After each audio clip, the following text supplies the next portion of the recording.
Then Solomon summoned to Jerusalem the elders of Israel and all the heads of the tribes of the chief of the Israelite families to bring up the ark of the Lord's covenant from Zion, the city of David, and all the Israelites came to gather to the king of the time of the festival in the 7th month. When all the elders of Israel had arrived, the Levites took up the ark, and they brought up the ark and the tent of meeting, and all the sacred furnishings in it. The Levitical priests carried them up, and the king Solomon and the entire assembly of Israel that had gathered about him were before the ark, sacrificing so many sheep and cattle that they could not be recorded or counted.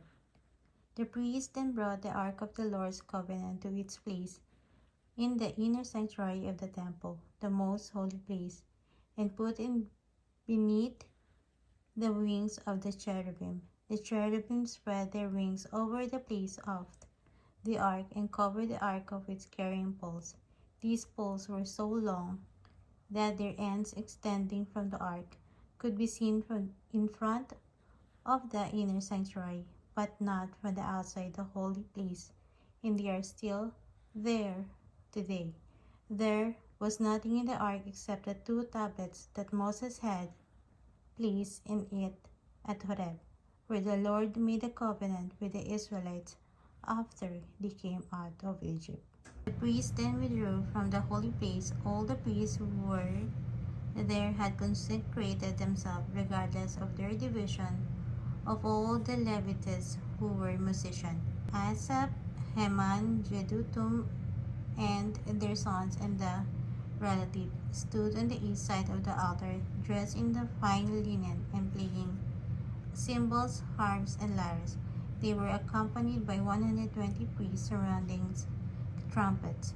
The trumpeters and musicians joined in unison to give praise and thanks to the Lord.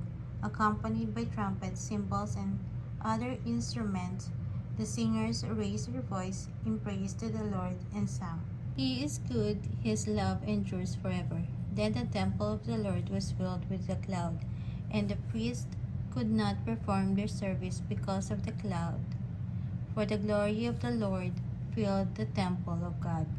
Then Solomon said, "The Lord has said that he would dwell in a dark cloud. I have built a magnificent temple for you, a place for you to dwell forever."